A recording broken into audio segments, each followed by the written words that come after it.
The dishwasher was still running when I got the text. Not that it mattered. She hadn't cooked in 3 weeks. I stared at the glowing screen as if the words would rearrange themselves into something more innocent. We're just having dinner with him. Don't worry. Red heart. We're. Not I'm. Not the team. Not Miles or Ben or whatever name she used last time. Just we. Just him. Just don't worry. And that cursed little heart at the end like an afterthought, like a knife with a ribbon on it. The tap water ran for 17 minutes while I stood there, unmoving, the sink slowly overflowing because I forgot to turn the faucet off when I went to rinse her wine glass. A glass she didn't even drink from, because she was going to be late again. Quarterly reviews, you know how it is. But I knew better. I had stopped playing dumb 2 Tuesdays ago. That was the day I followed her Lyft ride from our driveway to a restaurant 37 minutes away, a place neither of us had ever been. She wore the red dress I once told her she looked unfairly beautiful in, the one she said was too much to wear with me anymore. She laughed too loudly at something across the table that night. I watched from my car, parked just far enough to not be suspicious. She leaned forward. Her hand grazed his. I saw it. And the smile she wore? It wasn't the smile she gave me when I fixed the back fence or brought her tea in bed. No, that one was gone. This was her real smile. The one I hadn't seen in nearly a year. I didn't confront her then. I went home, made the bed, walked the dog, and folded her pajamas like I always did. Like a good man. Like a quiet fool. Because I wanted her to admit it. I needed her to be the one to light the match. And tonight, she did. The sound of the dishwasher shifting cycles snapped me out of it. I wiped my hands on a towel that still smelled like her lavender lotion. Then I walked upstairs and pulled the manila envelope from behind the unused photo albums in the closet. Inside were the documents. Already signed. Neatly arranged. Dated for next week, just in case I got cold feet. But I wasn't cold. I was burning. I took a picture of the first page. Messy signature and all. And I replied to her message. Divorce papers are already filed. What's there to worry about? Read receipt popped up 10 seconds later. Then silence. Then, nothing. Not even a K. Not even the dignity of a lie. But this was only the beginning. Because you know what they say about dinner with him? Sometimes he wasn't the first. Sometimes he wasn't even the worst. And sometimes he isn't the one you should be worried about at all. 10 minutes after I sent the message, the one with the photo of the signed divorce papers, I turned my phone face down and walked to the living room window. I kept the lights off. Percy lay curled up under the coffee table, ears twitching like he could feel the storm forming in my chest. I watched the street like a man waiting for a confession that would never come. Her car didn't pull up. Her name didn't pop back on my screen. Nothing. Just the hum of the dishwasher finishing its rinse cycle and the faint metallic tick of that cheap wall clock she bought last Christmas to bring the room together. At exactly 9:47 p.m., someone knocked on my door. It wasn't aggressive. Not frantic. Just 3 polite taps, like someone trying not to wake a sleeping baby. My stomach dropped. It wasn't her knock. And when I opened the door, it wasn't her face either. It was his. Or, more accurately, a guy I'd never seen before, holding a navy blazer folded over one arm, still wearing a tie loosened just enough to make him look exhausted and smug at the same time. Mid-30s. Too well-groomed to be her brother. Too confident to be random. Hey, Marshall, right? He said, voice calm like we were meeting for coffee. I didn't answer. I just stared at him. I couldn't speak. Not because I was shocked, but because deep down, something told me I'd been rehearsing for this moment for months. This wasn't a twist. This was inevitability. I think we got off on the wrong foot, he continued. Emily asked me to drop off her jacket. She left it in my car. Thought you might be wondering where she is. No apology. No guilt. Just a statement. Like he was handing off a pizza delivery and wanted a tip. I looked at the jacket he extended. I recognized it instantly. Faux leather, greenish gray, zipped halfway. The one she wore on the day we argued about whether she should get a hotel room after the retreat to decompress. I didn't take it from him. I didn't ask questions. But I did say something I hadn't planned to say. Do you love her? I asked, my voice low even. Measured. His face didn't even twitch. It's not about love, man. And then he smiled. Smiled. That's when something broke. Not in me, in him. Because I smiled back. Not because I was okay. Not because I forgave anything. But because I knew something he didn't. He didn't know she left her iPad synced to our shared cloud. He didn't know I had read every message from the past 2 months. He didn't know I already knew his name, Chase, and where he worked, lived, who his actual girlfriend was, or that I had spoken to her 3 days ago. And most of all, he didn't know that Emily was not at dinner anymore. She hadn't been for over an hour. I closed the door without another word, letting his smug little face disappear behind the wood. He knocked again, once, but I didn't answer, because the next message I got wasn't from her. It was from an unknown number, and what it said made my hands go cold. You don't know who she really is. You should have left months ago. The photo attached? It wasn't of her at dinner. It was of her in a hotel hallway, with someone else. Someone neither of us knew. I sat there staring at the screen, the glow of that message cutting through the darkness of the living room. My phone felt heavy in my hand, like it carried more weight than I was built to hold.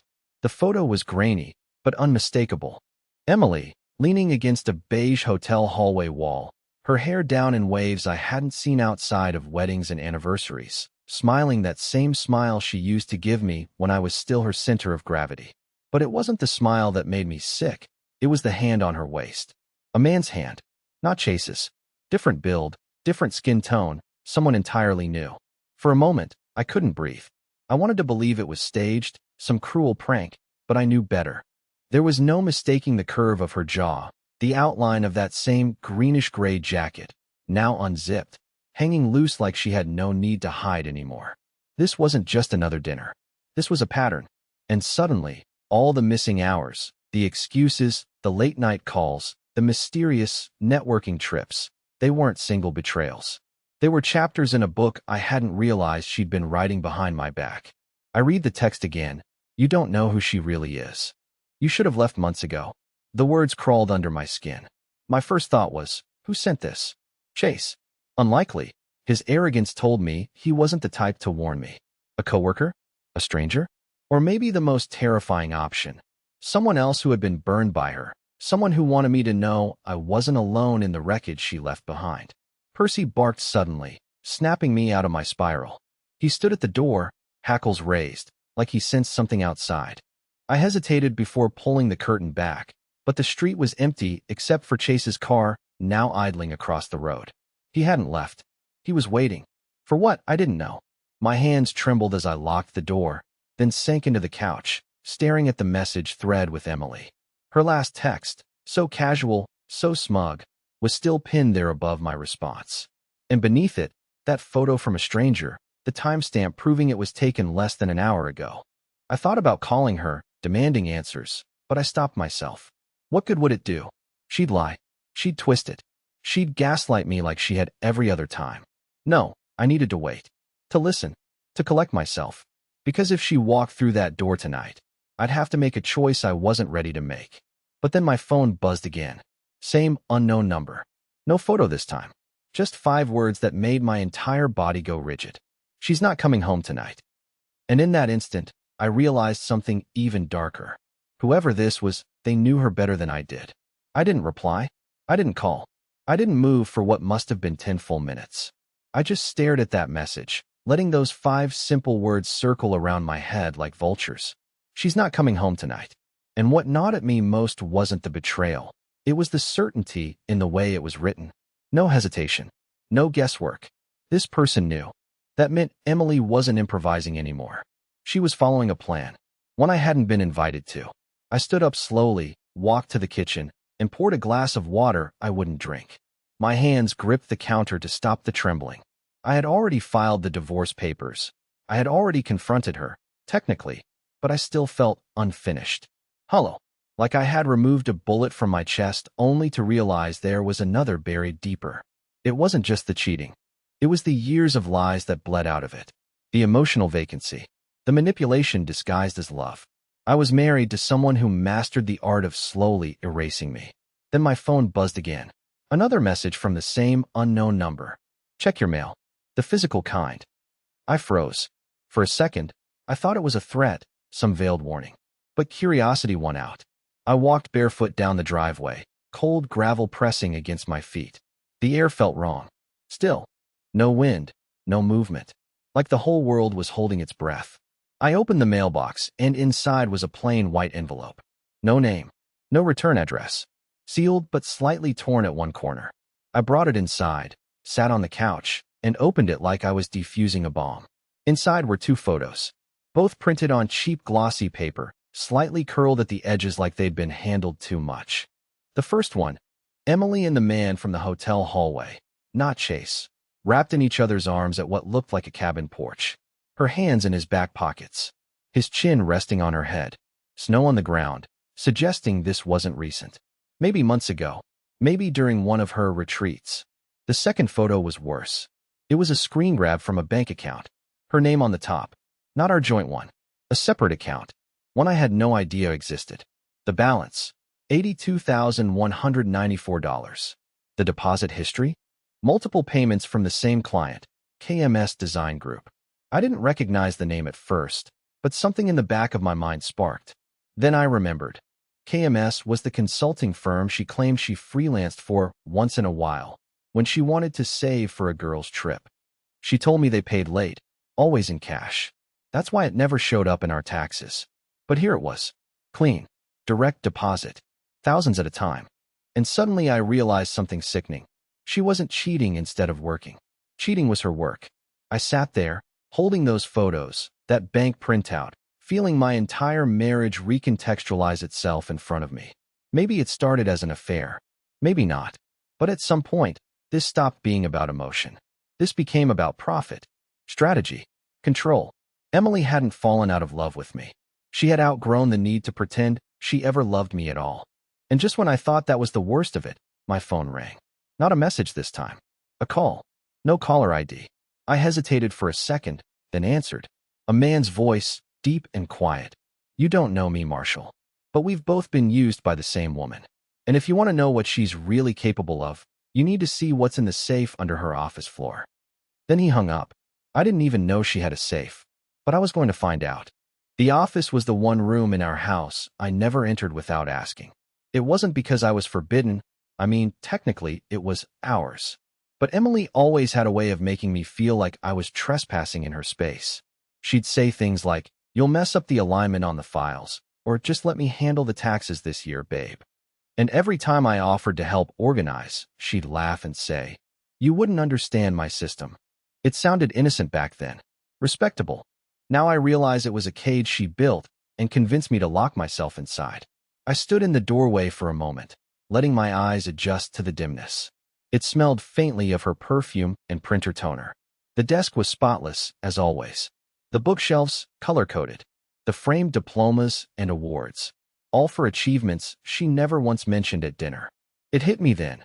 I didn't know this room, and I sure as hell didn't know the woman who worked inside it. I began tapping my foot lightly along the floorboards. It felt stupid at first, like something out of a bad detective show, but I remembered what the man on the phone said. Under her office floor. Not in a drawer. Not behind a painting. Under. And sure enough, near the corner under a fake potted plant, I heard it, a hollow echo. I dropped to my knees and ran my fingers along the seam between two floorboards. One of them gave with a soft click, revealing a narrow metal handle recessed into the wood. A hidden panel. Exactly where he said. My pulse roared in my ears as I pulled the hatch open. Inside was a small safe, matte black, fingerprint scanner on the front. For a moment, I thought I was stuck. No way I'd get inside. But then, beneath the nearby rug, I found something taped to the wood. A yellow post-it note, half worn from time and dust. On it, in her handwriting, for emergencies. Don't forget, Montana, year of the fire. Montana, year of the fire. My heart stuttered. That had to be the answer. She once told me her grandparents lost their house in a wildfire outside Missoula, 1989.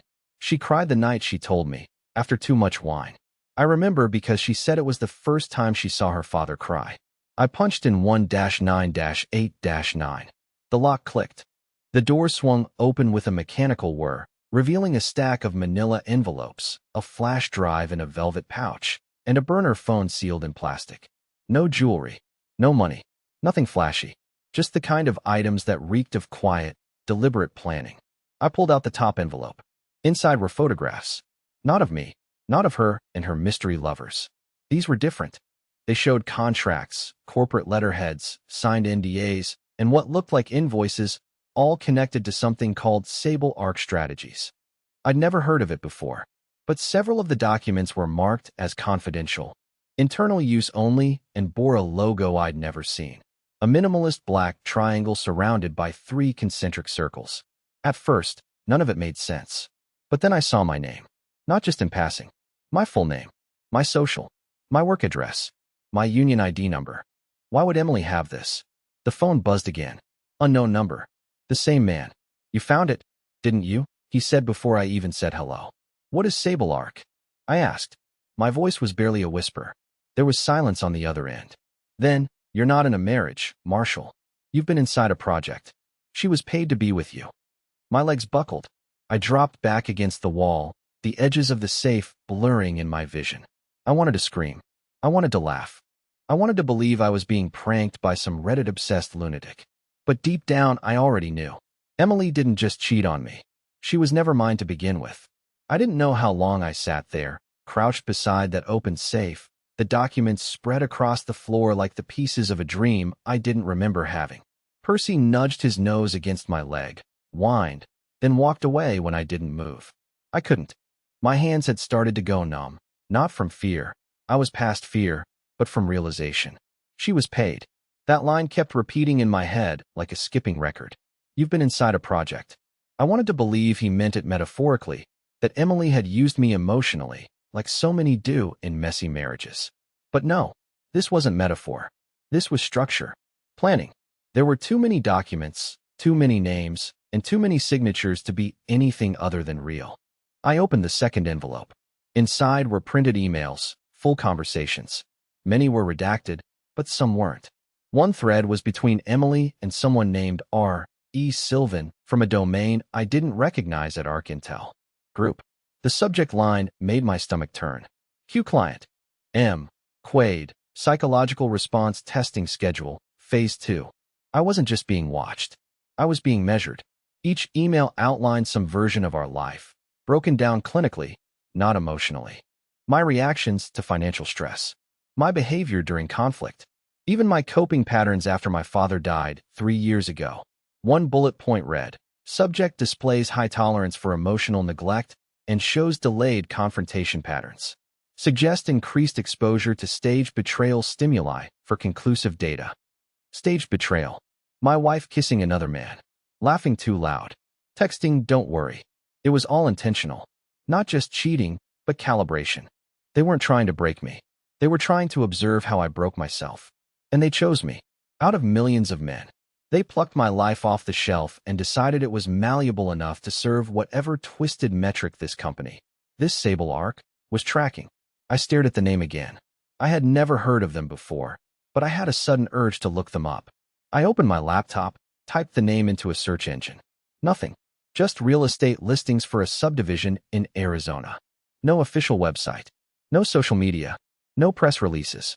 This wasn't some public-facing firm. This was shadow level. Private. Quiet. Hidden for a reason. I tried reverse image searching the logo on the documents. The black triangle inside the circles. That finally got a hit. A blurry Reddit post from 2 years ago with the title, "Anyone heard of this?" Found on the back of my therapist's notebook. No comments. Post removed. User account deleted. I slammed the laptop shut. It was all real. And I was in deeper than I could comprehend. I went to the mirror. Looked at myself. Not to admire. Not to mourn. Just to see if I could still recognize the man behind the eyes. Marshall Quaid. Elevator installer. Husband. Dog dad. But now? Test subject. Controlled variable. Human data point. And all of it, my marriage, my breakdowns, my forgiveness, my silence, wasn't a side effect of love falling apart. It was the point. I paced for a while before calling the number from earlier. It rang once, then went to voicemail. No option to leave a message. Just a generic tone and dead air. Whoever he wasn't going to explain more. Not yet. Maybe not ever. But the final envelope in the safe still waited. Thin. Light. I opened it with trembling fingers, expecting more paper, another damning report. Instead, it was a photograph. Of me. Sleeping. In our bed. Taken from the foot of the mattress. My face turned toward the window. Percy curled beside me. The timestamp said it was taken 2:04 a.m., 5 nights ago. I dropped the photo like it burned my skin. She hadn't just left me. She hadn't just watched me. She had documented my destruction, and I wasn't sure if I was even the only one. I didn't sleep that night. I didn't even lie down. I just sat there with the lights off and the safe open beside me, the documents spread across the floor like pieces of a shattered worldview. Every time I tried to close my eyes, I saw that photo. Me, asleep, unaware, peaceful in a way that now felt staged. Fabricated. I kept hearing his voice in my head. You've been inside a project. Not a marriage. Not a home. A controlled environment built around my reactions. I was never a partner. I was a case file. By 5:30 a.m., I couldn't sit in the house any longer. I needed to move, to breathe somewhere that wasn't soaked in her perfume and hollow promises. I took Percy for a walk around the block. The world looked normal. The elderly couple watering their lawn, the teenagers skateboarding past mailboxes, someone scraping frost off a windshield. And that made it worse. How could the world be untouched when mine was coming apart atom by atom? When I came back, something in the office caught my eye. A small leather-bound notebook tucked behind the printer. I hadn't seen it before. It looked old, maybe even antique. Inside were handwritten pages, but not in Emily's handwriting. This was blocky, neat, professional. Each page dated, labeled. Q subject, M. Quaid. It was me. The whole book was about me. Every detail. My eating habits. My communication style. My medical history.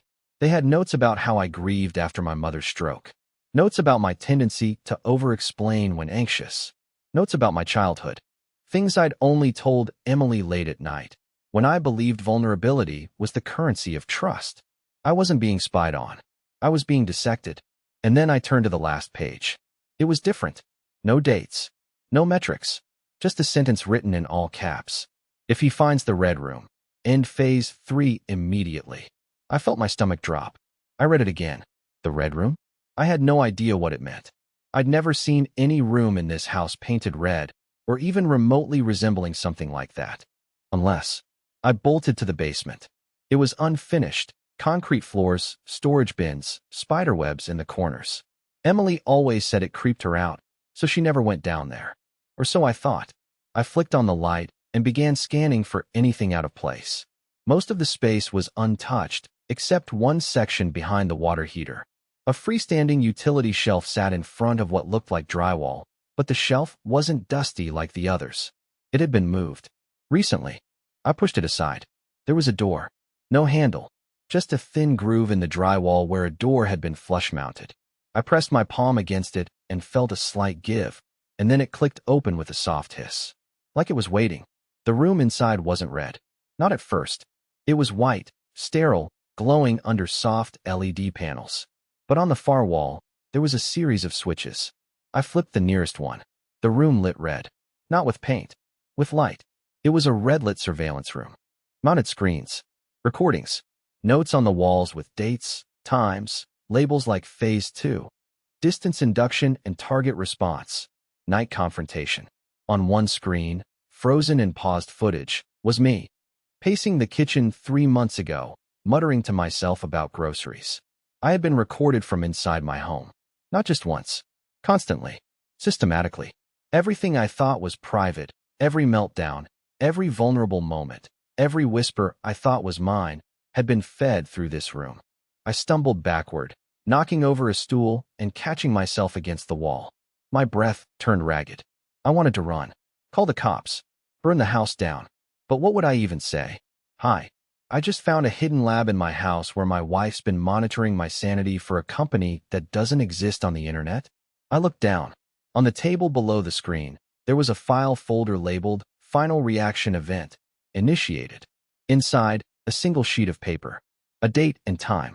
Tonight. 9 p.m. Location, residence. No context. Just the word. Termination. At 7:52 p.m., I turned off the lights in the house. Not to hide. Not anymore. I just didn't want to see her things. The wedding photos. Our first home mug. The books she never really read. It all felt like a movie set. Perfectly staged to convince me it was real while the cameras rolled behind hidden walls. But now I knew better. I sat in the living room, one hand resting on Percy's head as he dozed beside me, the other gripping the burner phone from the safe. I had thought about running, about leaving everything behind. But then I remembered something my father once told me when I was a kid, after I'd lost a fight in middle school. If they want to take something from you, make them look you in the eye when they try. So I stayed. 8:24 p.m. The doorknob turned. She came in humming, keys jangling in her hand, coat slung over her arm, like this was just another late night. I stood up from the couch slowly. She froze mid-step when she saw me. Her eyes darted to the safe documents still scattered across the kitchen table. She didn't even try to play dumb. You weren't supposed to find that, she said flatly, as if she were talking about a surprise party I ruined. You were never supposed to be here at all, I replied. For a long moment, we just stood there, the silence between us louder than any fight we'd ever had. Then she did something I didn't expect. She sat down, calmly, crossed her legs, removed her earrings like she was getting comfortable. I was assigned to you because you had all the markers, she said. Attachment style, family history, predictable loyalty patterns. You were stable, but soft, perfect for stress cycle calibration. You were never in love with me, I said. She hesitated. Not at first. That made something twist in my gut. I almost wanted to believe she meant it, that some part of it had been real. But she didn't say it like a confession. She said it like data. I nodded slowly, walked to the counter, and picked up the flash drive. I backed everything up. Every file, every video, every name. If anything happens to me, it gets uploaded. Her eyes flicked, just for a second, not fear, not guilt, just awareness. She knew I wasn't bluffing. That changed the air between us. So what happens now? She asked. You leave, I said. Tonight. You don't come back. You don't contact me. You vanish like you were never here. And if you ever so much as breathe near my life again, I don't just leak the files. I walk them into a newsroom. She stared at me, measuring, calculating. Then, for the first time since the mask cracked, I saw something unexpected in her face. Relief. Not shame. Not sadness. Just the tired look of someone who finally doesn't have to keep lying. Fair enough, she said, standing. You were never the worst one, Marshall. You were, I replied. She didn't argue. And just like that, she walked out of the house, past the front door, past the life we had built, or rather, the simulation of it, and didn't look back. No dramatic ending. No last-minute confession. No apology. And honestly, I didn't need one. Because in the weeks that followed, I found something I hadn't felt in years. Peace. Not all at once. It came in pieces, like sunlight slipping through cracked blinds. I spent time with Percy. I visited my brother in Oregon. I started journaling, not out of trauma, but curiosity. I didn't go public with the files. I didn't need to. I gave them to someone who's been watching groups like Sable Arc for years. A journalist who knows how to wait. The truth will surface eventually. But it doesn't have to consume me. Emily was a storm. But storms don't last. And I'm still here. Not broken. Just finally mine again.